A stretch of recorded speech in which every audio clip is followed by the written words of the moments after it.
Bonjour et bienvenue dans Bonjour chez vous. Aujourd'hui, nous parlons de la pression financière. Comment faire face à cette pression? Est-ce que vous traversez un moment difficile? Est-ce que vos finances sont en souffrance, dettes, difficultés financières, les factures qui s'accumulent? Tout ça crée des pressions autour de nous. Et c'est le thème que j'aborde aujourd'hui avec Nadine et notre invité Cédric Zongo. Bonjour à tous les deux. Hello Evelyne, bonjour Cédric. Bonjour Nadine. Moi, je le redis, Cédric, tu étais avec nous hier. Super émission. Si vous ne l'avez pas écouté, allez l'écouter, c'était excellent. Cédric, tu es donc expert comptable, mais aussi tu as l'habitude de conseiller les gens vraiment au niveau financier. Et puis aujourd'hui, tu vas être notre coach puisque tu vas répondre à la question comment faire face à la pression financière. Et oui, dans les prochaines minutes, nous allons voir quelques clés pour faire face à la pression financière. On parle d'inflation, les prix qui montent, l'intérêt, etc. Comment est-ce qu'on s'en sort dans ce contexte? Et oui, est-ce que tu vas nous faire des calculs difficiles? Non, c'est bon. Ça va très bien se passer. Donc même pour ceux qui ont peur des chiffres, restez à l'écoute. On est rassurés. Quand j'entends expert comptable, j'ai 2 + 2 qui passent dans ma tête tout de suite. Je me dis, mince, c'est ma limite. En tout cas, c'est un plaisir de t'accueillir encore aujourd'hui pour faire cette émission. Et j'aimerais vous encourager à la maison, si vous êtes concerné par ce sujet, à d'ores et déjà dire, Seigneur, je veux te faire confiance et j'ouvre mon cœur pour que tu me parles aujourd'hui même. Et croyez que le Seigneur a quelque chose pour vous. Nadine, si tu es prête, on va commencer avec toi dans la pensée du jour.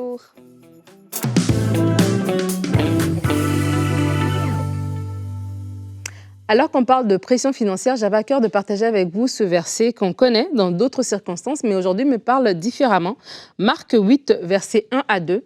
La Bible dit « En ces jours-là, une foule nombreuse s'étant de nouveau réunie et n'ayant pas de quoi manger, Jésus appela les disciples et leur dit « Je suis ému de compassion pour cette foule, car voilà 3 jours qu'ils sont près de moi et ils n'ont rien à manger. » Et c'était cette phrase émue de compassion qui a attiré mon regard parce que c'est ça le cœur de Dieu. Et j'aimerais déjà établir quelques vérités alors qu'on parle de la pression financière auquel vous et moi pouvons faire face. La première, c'est que Dieu s'intéresse à vous. Dieu s'intéresse à nous. Dieu s'intéresse à notre bien. Il s'intéresse à notre sort. Il ne nous laisse pas nous débrouiller nous-mêmes. Jésus a dit, cette foule, je la regarde, je vois ses besoins et je suis ému de compassion. La deuxième chose, c'est que Dieu prend soin de son peuple. On connaît l'histoire du peuple d'Israël lorsqu'il est sorti d'Égypte et qu'il a, par désobéissance, devait rester dans le désert plus longtemps que prévu. Et le peuple commençait à soupirer après les concombres d'Égypte. Et Dieu va susciter la manne. Et la manne, en fait, ne devait même pas se garder, elle devait se manger quotidiennement. Donc, ça amenait le peuple, en fait, à avoir cette pensée de dépendre de Dieu de façon quotidienne pour leurs besoins de tous les jours. Et Dieu, par là, montrait qu'il, non seulement il pourvoyait, mais qu'il était là de façon continuelle, en fait. C'est pas un Dieu qui vient, qui te donne une fois en 2004 et qui te dit débrouille-toi pour 10 ans. Non, c'est un Dieu qui t'accompagne dans tes besoins tous les jours. Et la troisième vérité que j'aimerais que vous puissiez saisir, c'est que Dieu n'est pas limité par la crise économique. C'est vrai qu'on est en temps, des fois, dépendamment des pays, c'est des crises perpétuelles. Dans d'autres pays, c'est des fois des crises qui arrivent selon les temps, les inflations, etc. Mais c'est de dire que Dieu n'est pas limité par la crise économique. La Bible nous dit que l'or et l'argent lui appartiennent. Alors nous, en tant qu'enfants de Dieu, comment faire face à cette pression financière? Peut-être une perte de revenus, peut-être c'est le coût de la vie tout simplement qui a augmenté, peut-être ce sont des dettes qui se sont accumulées, ou une mauvaise gestion, peut-être une erreur qu'on a commise, on a perdu des placements, etc. Comment faire face à tout cela? Je vais vous donner 2 clés. La première, c'est d'avoir une attitude de foi. La Bible dit dans Genèse 26 au verset 12, on parle d'Isaac qui dans un temps de famine va semer. Isaac sema dans ce pays et il recueillit de cette année le centuple car l'Éternel le bénit. Et ça, c'est vraiment une phrase clé, l'Éternel le bénit. C'est Dieu qui bénit alors que nous, on a une attitude de foi, on pose des actes de foi. C'était un temps de famine, il aurait pu garder pour lui, mais il a posé un acte et derrière cet acte, je crois qu'il a été inspiré par Dieu, la bénédiction de l'Éternel a accompagné. Et donc vraiment, je vous encourage à cette attitude de foi. C'est poser des actes de foi, c'est de croire que la faveur de Dieu nous accompagne, qu'il ouvre des portes, c'est rester à l'affût aussi pour son conseil. Peut-être Dieu va te dire, tiens, sors ton placement. Oh non, dépose-le. Oh, fais ceci, fais cela. Achète ceci, va dans tel magasin. Et du coup, tu arrives dans ce magasin et tu te rends compte qu'il y a des promos que tu ne savais pas. Et du coup, tu as pu économiser, tu as pu en avoir pour ton argent. La deuxième clé que j'aimerais vous inviter à vous saisir, c'est de s'attendre à la provision divine. Paul va être en prison et dans le Philippiens, il nous parle de beaucoup de choses. Et dans Dans Philippiens 4, verset 16, dans sa lettre, donc il a écrit aux chrétiens de Philippe, il dit « Car vous m'envoyâtes déjà à Thessalonique et à 2 reprises de quoi pourvoir à mes besoins. » Et la provision divine, s'attendre à la provision divine, c'est vraiment pour savoir que Dieu non seulement prend soin de nous, mais il va susciter des choses. Il peut susciter des gens, voilà, qui vont se lever tout simplement, qui nous ont à cœur pour nous bénir par une action ou par une autre. Il peut même faire pencher des situations en notre faveur. On parle de peut-être, vous avez un prêt et tout d'un coup, les taux sont majorés ou tout d'un coup, les taux sont réduits. Tout d'un coup, vous recevez une extension, voilà, que vous n'aviez pas prévue et donc ça vous donne plus de temps pour vous préparer. Donc tout ça, c'est la provision de Dieu. Tout ça, c'est la main de Dieu qui concourt pour nous aider à enlever un peu cette pression financière de nous. Alors, j'aimerais vous donner cette parole. À toi, qui vis une pression financière, reçois cette parole de 2 Corinthiens 9 au verset 8. Dieu peut vous combler de toutes ses grâces afin que vous possédiez toujours à tout point de vue de quoi satisfaire à tous vos besoins et que vous soyez encore en abondance pour toute bonne œuvre. Et vraiment, c'est ma prière pour vous, que non seulement vos besoins soient rencontrés, mais que vous ayez un surplus pour pouvoir bénir le peuple de Dieu, pour pouvoir bénir le royaume. Amen. Je dis amen, amen, amen. Oui, il est celui qui donne la semence au semeur. Yes. Alléluia. Merci beaucoup Nadine, cette pensée encourageante. Il faut des fois se remémorer ce que Dieu a fait dans la Bible, ce qu'il a fait dans notre propre vie aussi, mais ce que Dieu a fait aussi dans la Bible au travers de ses serviteurs et de voir comment sa main a toujours été là. Dieu est notre source. Alors, notre verset du jour aujourd'hui nous amène dans Philippiens 4, 19, un verset qu'on connaît bien. « Et mon Dieu pourvoira à tous vos besoins conformément à sa richesse avec gloire en Jésus-Christ. » Et j'ai entendu beaucoup d'interprétations de ce verset et certaines personnes m'ont dit oui, mais quand on parle de richesse, on parle de richesse spirituelle, etc. Je suis allée vérifier les Strong et c'est clairement, on nous parle clairement d'une abondance de possessions extérieures. Donc, on parle de finances dans ce domaine-là parce que la Bible dit que l'or et l'argent lui appartiennent, comme tu l'as dit Nadine. Donc, Dieu possède toutes choses. Tout lui appartient en fait. Il n'y a rien sur cette terre qui ne lui appartienne pas. Donc, qu'est-ce qui l'empêche à lui de prendre des choses et de les donner à ses enfants? Et donc, ça demande des fois de se positionner. On doit se mettre dans la foi et on doit s'attendre à Dieu. Se souvenir que Dieu est notre source. Et j'aimais beaucoup la façon dont Reinhard Bonnke fonctionnait. C'est Dieu qui lui avait parlé un jour. Il lui a dit « Arrête de regarder ce qu'il y a dans tes poches, mais regarde ce qu'il y a dans mes poches. » Amen. Et les poches de Dieu sont remplies d'abondantes richesses. Les poches de Dieu sont remplies. Et des fois, il faut se dire « Seigneur, je viens puiser dans tes poches parce qu'elles sont pleines pour remplir les miennes. » Parce que oui, et on peut avoir du manque, mais nous avons cette assurance que Dieu prend soin de nous. Amen. Absolument. Et c'est fort ce que tu dis par rapport à le positionnement qu'on doit avoir en face de Dieu. Et j'aime bien l'illustration de prendre dans les poches de Dieu, dans le sens où nos enfants se sentent tout à fait libres de venir, maman, j'ai besoin et tout ça. Ils savent qu'on va pouvoir les aider. Ils savent, un enfant de 10 ans ne se dit pas, je dois me débrouiller pour acheter mon vélo. Il sait que son parent va pouvoir l'aider. Il ne se dit pas, je dois me débrouiller pour manger. Il sait que son parent est là. Et une des choses, lorsqu'on vit une pression financière, que ce soit quelque chose de global, comme ce qu'on a vécu il y a quelques années avec le Covid, mais que ce soit quelque chose de personnel par rapport à une perte d'emploi ou quoi que ce soit, c'est qu'on va vivre de l'anxiété, on va vivre un stress, on va vivre une peur. Et moi, il y a un des versets que je pose toujours dans mon cœur lorsque je passe par des temps difficiles financièrement, c'est ce verset lorsque Jésus dit de ne s'inquiéter de rien. Il dit, regardez les lys des champs, ils sont habillés mieux que Salomon, etc. À combien peu forte raison votre Père Céleste prendra soin de vous? Et je crois que c'est quelque chose qu'on doit vraiment se positionner déjà, avant même d'aller dans tout ce que Cédric va apporter tout à l'heure au niveau de la sagesse financière et tout ce qu'on doit faire. Qui est important. Qui est très importante à mettre en place, mais déjà enlever l'anxiété, enlever la peur du lendemain, enlever cette boule au ventre qu'on a par rapport à nos finances, parce que ça peut nous amener loin. Il y a des gens qui s'enlèvent la vie à cause des dettes. J'y ai pensé. Il y a des gens qui s'enlèvent la vie à cause des dettes. Donc, c'est quelque chose de très sérieux qu'on ne peut pas minimiser. Donc, la première des choses en tant qu'enfant de Dieu, on va parler des choses naturelles, mais spirituellement aussi, c'est une flèche que l'ennemi envoie. Et la pression financière vient exercer quelque chose, une pression. Et une pression, si la chose sur laquelle la pression est exercée n'est pas solide, ça va craquer. Et donc, vraiment, de se dire, je me positionne, de ne pas marcher dans la peur, de ne pas marcher dans l'anxiété, je ne m'inquiète de rien. Oui, il y aura toutes ces choses qui vont venir par rapport à la sagesse dont on va parler, mais déjà, ça va être la première des choses. Et ça va me permettre d'entendre Dieu. Pasteur Elage a dit une phrase de tout ce qu'il a pu partager, mais cette phrase m'avait marqué. Il a dit que l'inquiétude est dans le cœur. L'inquiétude est quoi encore? Un bruit? Je sais pas, voilà. c'est toi qui... L'inquiétude est un bruit qui t'empêche d'entendre la voix de Dieu.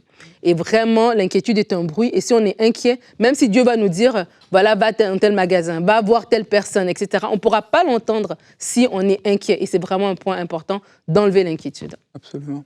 Et je pense que c'est important, Nadine, tu as parlé tout à l'heure de la situation économique et tout.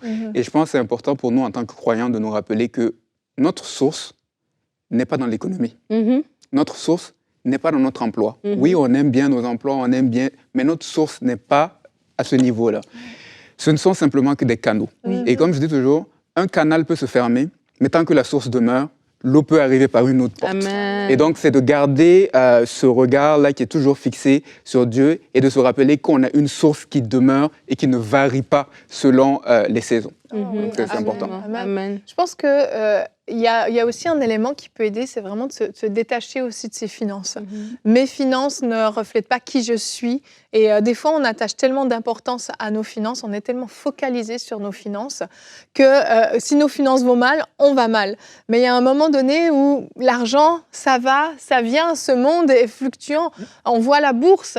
Un jour, tu es milliardaire et le lendemain, tu peux avoir tout perdu. L'argent, ça fluctue. Mais moi, je ne change pas et Dieu ne change pas, en fait.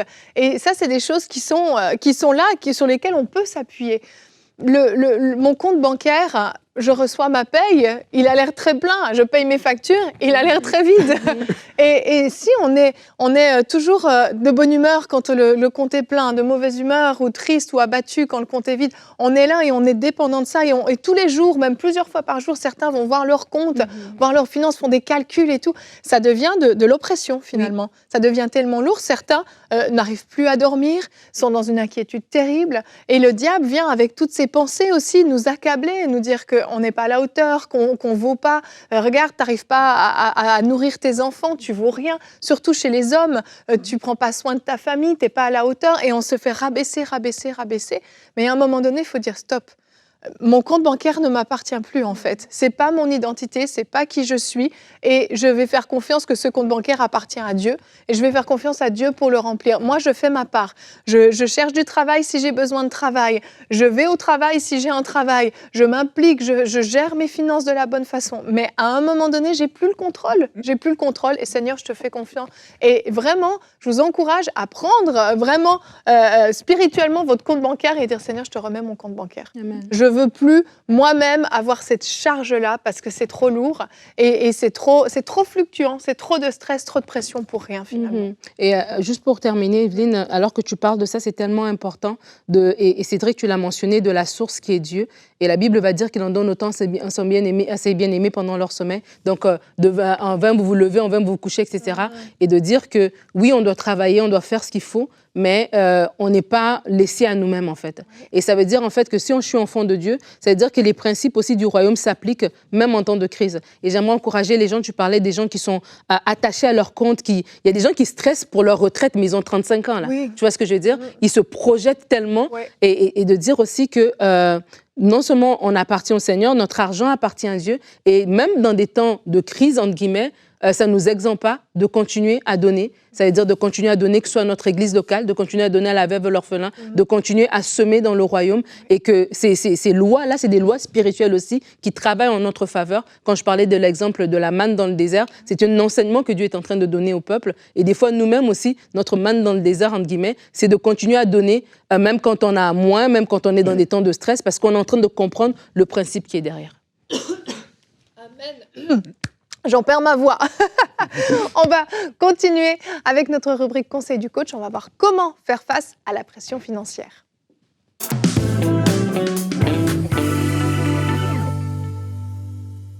Alors, comment faire face à la pression financière?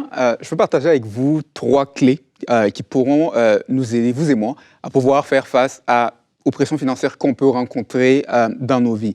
Et si vous avez fait, par exemple, des achats au cours des derniers mois, vous avez constaté que presque tout semble avoir flambé. Oui. Ça coûte plus cher de se nourrir, ça coûte plus cher de se loger. Tout semble avoir augmenté, sauf les salaires qui semblent ne pas suivre le même rythme. Et donc, devant un peu... de l'inflation. Oui, donc devant un peu cette situation, la pression à l'endettement, elle augmente. On a tendance à voir un peu plus de découverts. Les cartes qui commencent, les montants augmentent. Et on sait malheureusement que la pression qui est liée aux dettes vient également avec d'autres choses. Ça vient avec de la pression sur les mariages. La communication commence à s'embrouiller. Ce qui était peut-être une petite dispute peut devenir une grande crise. On sait aussi que la pression financière vient aussi avec une pression mentale. Peut-être que vous n'êtes plus capable de dormir. Et certains même arrivent à avoir des pensées suicidaires parce que vous dites, je ne pense même plus que je vais m'en sortir. Est-ce que ça sert de continuer? Est-ce que ça sert d'essayer? Et si vous regardez cette émission et que vous êtes dans cette situation, vous dites, vous avez perdu de l'espoir et vous dites, où est-ce que je peux trouver de l'espoir? Où est-ce que je vais trouver de l'aide?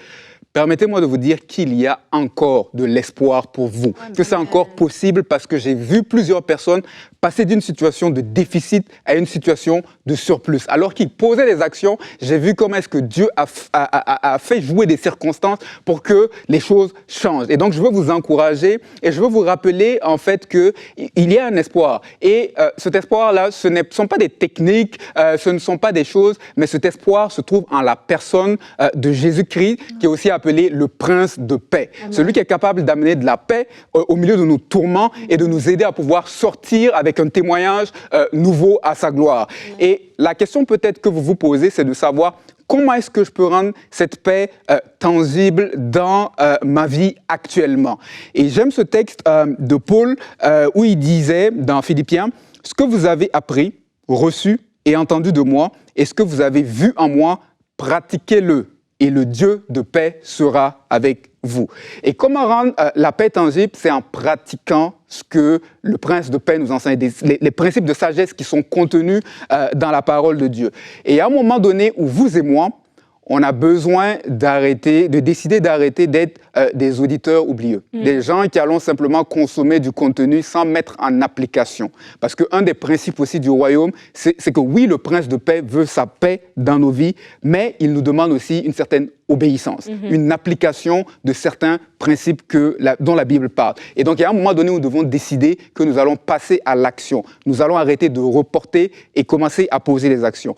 Alors, le premier principe que je veux partager avec vous, c'est celui de la proactivité. Et c'est un principe que l'on retrouve dans le Proverbe 12, qui dit que, les Proverbes 12, verset 24, « La main des diligents dominera, mais la main des lâches sera tributaire. » Et donc, le moyen de triompher, c'est par la diligence. Et une personne diligente, c'est une personne qui agit de manière proactive. C'est une personne qui n'est pas dans la passivité, mais qui pose des actions.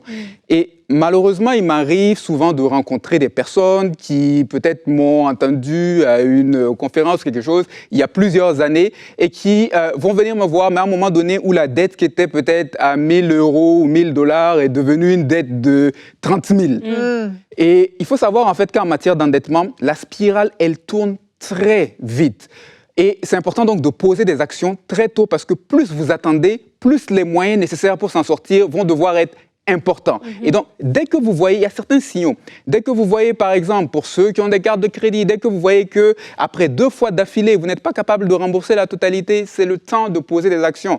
Ne dites pas, oui, c'est une petite dette de 1 000. Non, ceux qui sont à 30, 50, ils ont commencé malheureusement à 1 000 et ils ont parfois attendu. Et donc, posez des actions. Si vous voyez que les découverts commencent à s'accumuler, à se reproduire souvent, c'est parfois un symptôme de quelque chose à changer. Et donc, soyez proactifs, n'attendez pas à poser des actions. Et une des manières dont vous pouvez être proactif dès à présent, et c'est un défi que je vous lance, en fait, pour les 3 prochains mois, c'est de commencer à prendre en note vos revenus et vos dépenses. Donc, vous ouvrez une application sur votre téléphone, vous prenez à l'ancienne un papier avec un crayon et à chaque fois que vous dépensez, vous notez où est-ce que vous avez dépensé et combien vous avez dépensé. Et après, vous vous asseyez, vous regardez. Vous allez être surpris parce que à chaque fois qu'on fait cet exercice, on est surpris quand on le fait. Parce que parfois, en fait, le problème, c'est pas les grosses dépenses.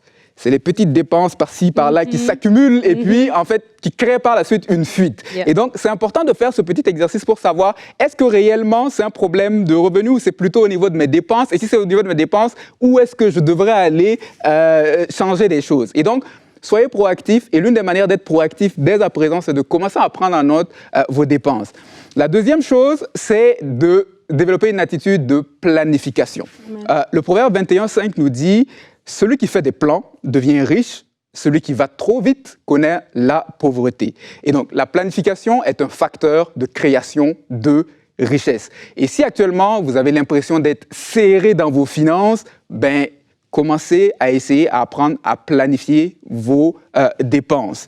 Et donc, malheureusement, le problème, c'est que, et Nadine en a un peu parlé, on arrive un peu, la plupart d'entre nous, souvent, on a tendance à agir sur la base de nos impulsions. Oui. On prend des décisions financières impulsives, des achats impulsifs. On arrive au centre d'achat et puis on voit la chaussure et puis on se dit, oh, qu'ils sont beaux, les pieds de ceux qui annoncent l'évangile. On se dit, mais ça m'irait bien, je serais sur mon 31 avec cette chaussure. Et là, on tourne l'étiquette, on se rend compte que ça fait 300 €, 300 $.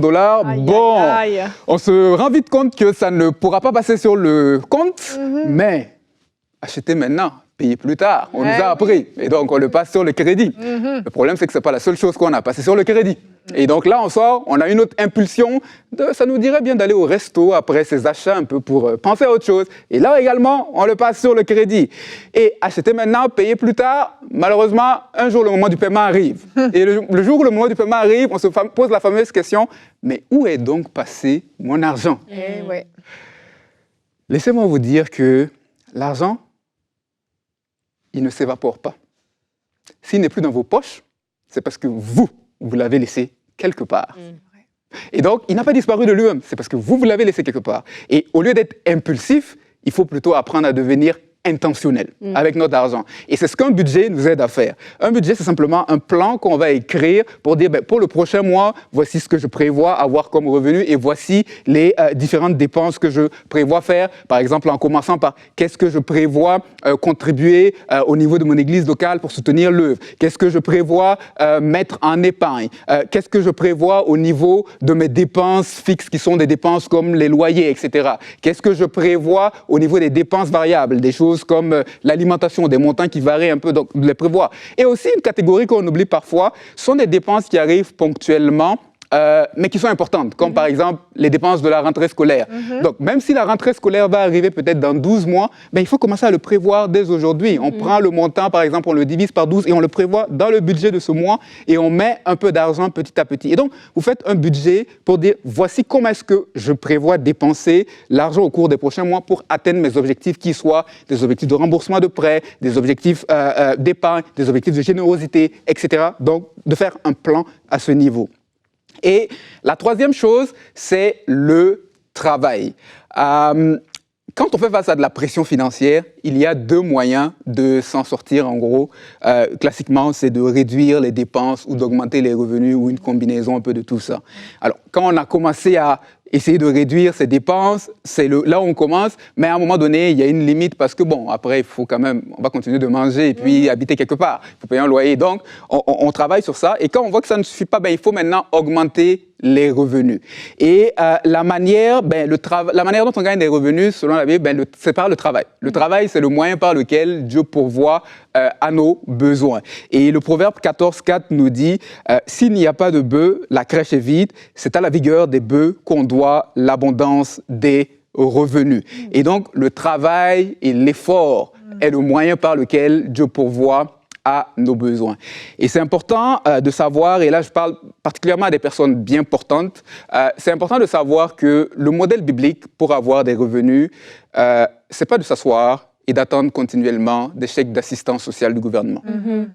Le modèle biblique pour avoir des revenus, c'est pas de s'asseoir et s'attendre continuellement que tel frère, tel oncle, tel parent m'envoie régulièrement de l'argent. Non, c'est pas le modèle biblique pour avoir des revenus. Le modèle biblique, c'est par le travail. Dieu a prévu dans son système que c'est lorsque je vais utiliser mes compétences, les capacités, la santé, tout ce qu'il m'a donné pour servir une autre de sa créature, c'est en ce moment qu'il ouvre les robinets pour que je puisse avoir des revenus. Et donc, c'est important de comprendre ce principe-là. Et donc, si je cherche à augmenter mes revenus, c'est de voir quelles sont d'autres opportunités que je peux avoir pour servir d'autres personnes avec des capacités que j'ai ou aller servir un autre besoin, etc.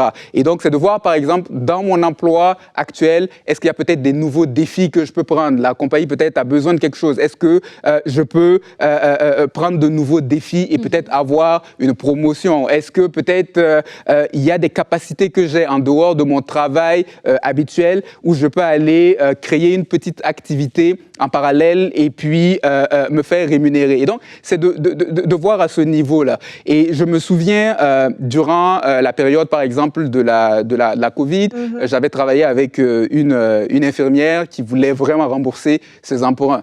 Et puis, à ce moment-là, on avait vraiment besoin du personnel soignant. Et elle, parce qu'elle avait cet objectif, ça lui dérangeait pas de faire des heures supplémentaires. À un moment même, moi, je lui ai dit, t'es sûr là? Parce que là, t'es en train d'aller un peu trop fort.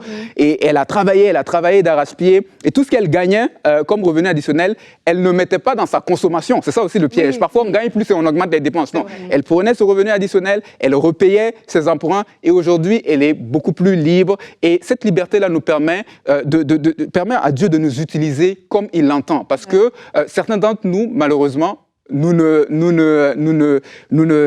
sommes pas libres. Dieu ne peut pas nous utiliser comme il veut parce que nous sommes pris un peu dans certaines situations financières. Donc, c'est important de mettre en application ces principes-là, entre autres, premièrement, d'apprendre à être plus proactif.